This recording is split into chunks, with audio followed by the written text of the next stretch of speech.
গত 2 দিনে ভারতে একটা দারুণ আপডেট আছে।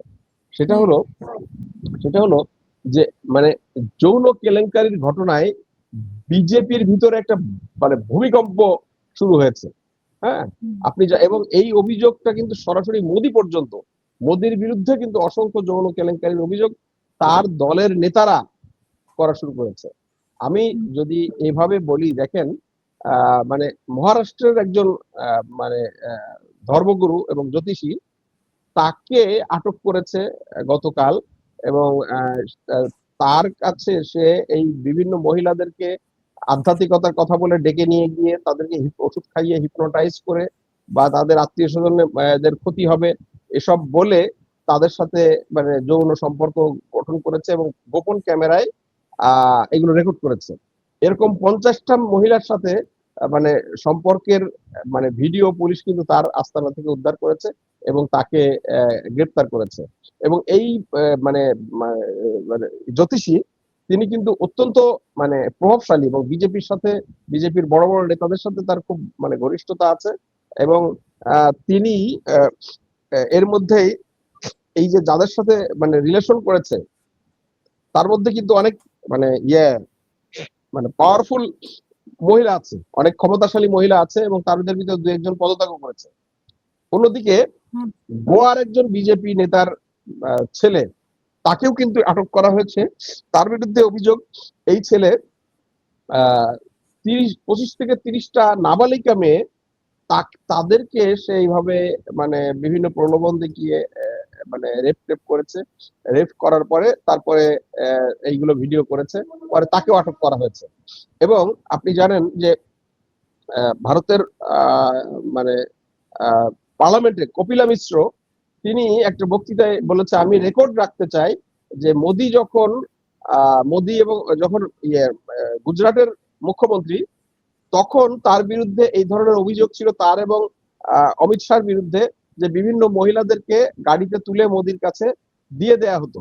হ্যাঁ, এবং এইটার কিছু সিডি সে সময় ভারতের সুপ্রিম কোর্টে দেয়া হয়েছিল।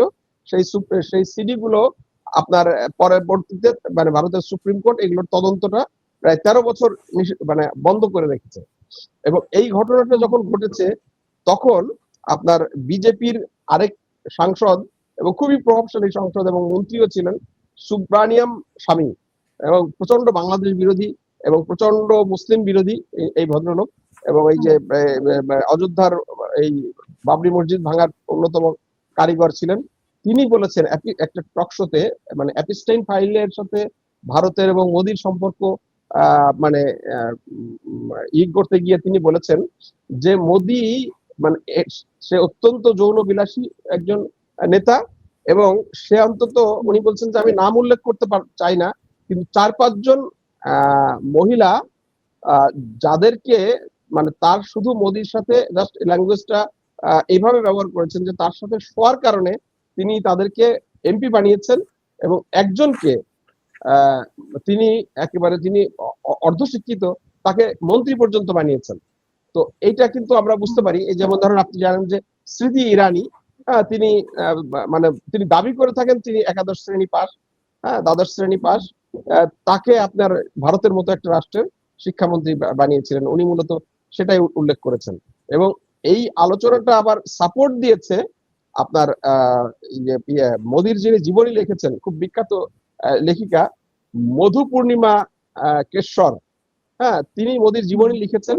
তিনি বলেছেন যে এই মোদির এই মানে অবৈধ সম্পর্কের এবং নারীদের সাথে তার অবৈধ এই ঘটনা আমি অনেক জেনেছি, এবং অনেক প্রমাণ পাওয়ার পরে আমি যখন তার আত্মজীবনী লিখেছি, সেই আত্মজীবনী আমি মোদির কাছে দিতে পর্যন্ত যাই নাই, আমি লোক দিয়ে মোদির কাছে পাঠিয়ে দিয়েছি, আমি তার কাছে দিতে যাই নাই। এবং তিনি খুব লম্বা একটা সোশ্যাল মিডিয়া এক্সে খুব লম্বা একটা আর্টিকেল লিখেছে। আমি এটা নিয়ে একটা লেখা তৈরি করছি, হয়তো ইনক্লাবে কয়েক পর্বে এটা যাবে। তো তিনি একটা বেশ লম্বা একটা পোস্ট দিয়েছে, সেখানে মোদির এই বিভিন্ন মানে নারীদের সাথে যৌন সম্পর্কের ব্যাপারটি, হ্যাঁ, যৌন কেলেঙ্কারির যে বিষয়গুলো, এই বিষয়গুলোর ডিটেলস বর্ণনা কিন্তু এই মহিলা দিয়েছে।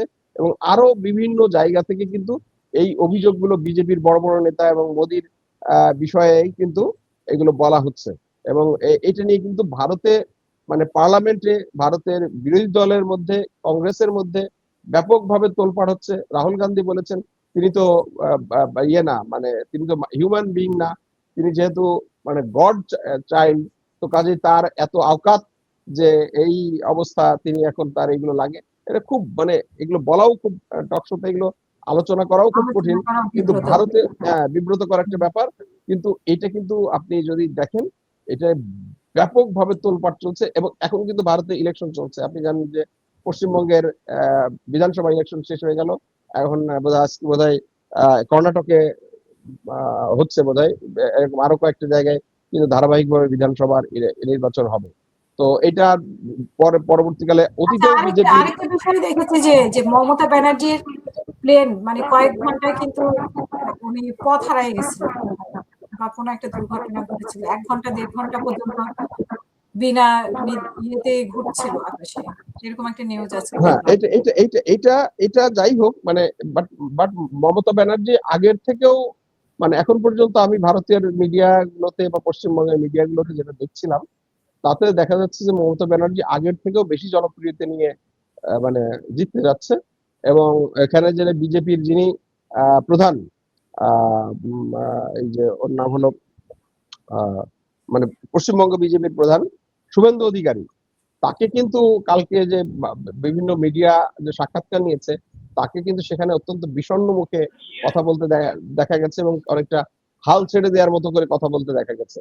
এবং বিশেষ করে এই যে মানে ইলেকশনকে কেন্দ্র করে হিন্দু মুসলিম বিভাজন তৈরি এবং এই যে সাম্প্রদায়িকতা বিষ-বাষ্প ছড়িয়ে দিয়ে ভোটের মাঠে জয়লাভ করা, এটা কিন্তু পশ্চিমবঙ্গের সাধারণ মানুষ এটা কিন্তু গ্রহণ করে নাই। আপনি জানেন যে পশ্চিমবঙ্গে অনেকগুলো জেলা আছে কিন্তু যেগুলো মুসলিম মেজরিটি জেলা, বিশেষ করে মালদহ, মুর্শিদাবাদ, নদিয়া এবং দিনাজপুরের কিছু জায়গা আছে, বেশ কিছু আসন আছে যেগুলো মুসলিম মেজরিটি।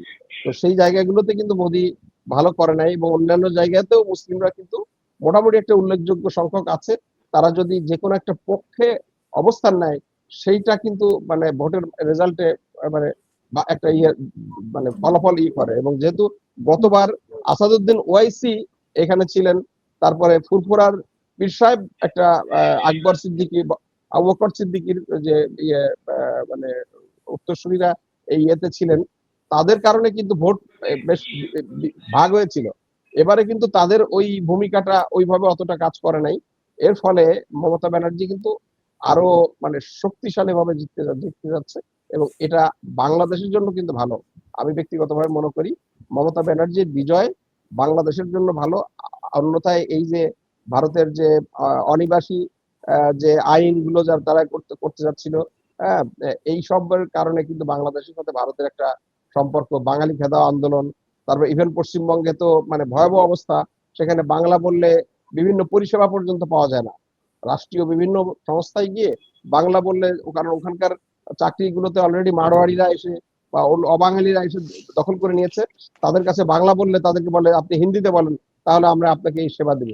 এ নিয়ে কিন্তু সেখানে মোদী বাংলা সরকার না থাকলে আমাদের এই সরকারের সাথে এক ধরনের আন্ডারস্ট্যান্ডিং আছে, এরকমও তো আমরা শুনতে পাই আনন্দবাজার পত্রিকার মাধ্যমে। হ্যাঁ, আমরা আমরা আমরা দেখলাম যে প্রধানমন্ত্রীর মানে বিএনপি জয়লাভের পরে কিন্তু মমতা ব্যানার্জি তারেক রহমানকে ভাই বলে সম্বোধন করে তিনি শুভেচ্ছা জানিয়েছেন, আমার ভাই তারেক রহমান। তো তারপরে এটা আমাদের কিন্তু পররাষ্ট্রমন্ত্রীও তো কয়েকদিন আগে গেলেন, না, সেখানেও সেটা অনেক কথা সেটা বলছেন। উনি তো দিল্লিতে গেছেন, বাট আমি আমি পশ্চিমবঙ্গের মানে পশ্চিমবঙ্গে পার্সপেক্টিভে বলছি। এবং এই আলোচনাটা কিন্তু শেখ হাসিনা কিন্তু এইভাবে মমতার কাছ থেকে এই পজিটিভ ভাইব বা এই পজিটিভ উচ্চারণ কিন্তু এই 17 বছরে কিন্তু নিতে পারে না। হ্যাঁ, এবং এবং শেখ হাসিনা বহু চেষ্টা করেছে মমতা ব্যানার্জিকে বাংলাদেশে আনার জন্য, তিনি কিন্তু এটা পারেন না। এবং আপনার মনে থাকবে যে মনমোহন সিং যখন বাংলাদেশে আসে, সেখানে কিন্তু এই তিস্তা চুক্তি হওয়ার কথা ছিল এবং মমতাকে নিয়ে আসার কথা, কিন্তু মমতা কিন্তু বাংলাদেশে ইয়ের সাথে মনমোহন সিং এর সাথে বাংলাদেশে না এসে বরং তিস্তা চুক্তি আটকে দিয়েছিলেন। এবং পরবর্তীকালে মানে শেখ হাসিনা অনেক চেষ্টা করেছেন মমতাকে কনভিন্স করার, এবং তিনি আপনি জানবেন যে তিনি দিল্লিতে গিয়ে আবার ফেরার পথে তিনি কলকাতায় আসতেন, মমতার সাথে দেখা করে তারপরে আসতেন, এভাবে নানা কায়দায় তিনি মমতাকে খুব কনভিন্স করার চেষ্টা করেছিলেন, কিন্তু মমতার দিলে কিন্তু কোনো মমতার জন্ম তিনি দিতে পারেন নাই তার জন্য। বাট আমরা দেখলাম যে এখন বর্তমান প্রধানমন্ত্রী তারেক রহমান তিনি জয়লাভের পরেই কিন্তু আমরা দেখলাম যে তিনি যেভাবে ভাই উচ্চারণ করলেন যে আমার ভাই তারেক রহমান, তার মানে হলো যে তার দিলে একটা তারেক রহমানের জন্য একটা মমতা, এটা মানে পূর্ব থেকেই হয়তো ছিল। তো সেই জন্য আমরা মনে করি যে এটা একটা বাংলাদেশের জন্য ভালো খবর যদি পশ্চিমবঙ্গে তৃণমূল কংগ্রেস জয়লাভ করে, মমতা জয়লাভ করে। বাংলাদেশের সাথে মানে পশ্চিমবঙ্গের সম্পর্ক, যেহেতু আমাদের সাথে মানে সবচেয়ে ভারতের সাথে যে আমাদের যে সীমান্তটা আছে, সবচেয়ে বড় সীমান্তটা তো পশ্চিমবঙ্গের, এবং প্রায় আপনার পশ্চিম দক্ষিণ এবং উত্তরের মানে উত্তর পশ্চিমের সীমান্তটাই কিন্তু পশ্চিমবঙ্গের সাথে।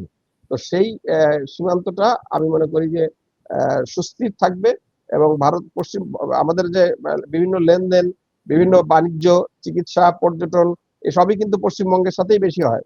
হ্যাঁ, আমাদের যে মেডিকেল যারা যায় বা অন্যান্য কাজে, আমরা যে কৃষি যে সমস্ত পণ্যগুলো ভারত থেকে আমদানি করে থাকি, আমি শেষ করছি, এগুলো কিন্তু পশ্চিমবঙ্গ থেকে আসে। তো সেই জায়গা থেকে আমি মনে করি যে এই মমতার এই বিজয়টা আমাদের জন্য ভালো হবে, বাংলাদেশের জন্য ভালো হবে।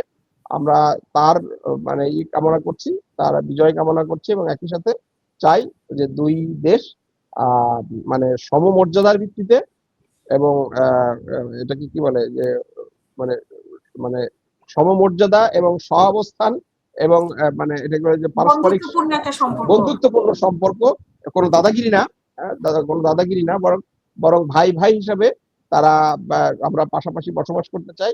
আমরা ভারত বিরোধী হতে চাই না, কিন্তু আমরা ভারতের সাথে ভাই হিসেবে থাকতে চাই, কিন্তু ভারত আমাদের সাথে দাদাগিরি করুক, বড় ভাই না, আমরা সমান ভাই হিসেবে থাকতে চাই, ভারতের দাদাগিরি আমরা দেখতে চাই না। সেই দিক দিয়ে মমতার এই বিজয়টা আমার মনে হয় একটু আমাদের জন্য ভালো হবে, এটুকু বলে আমি আমার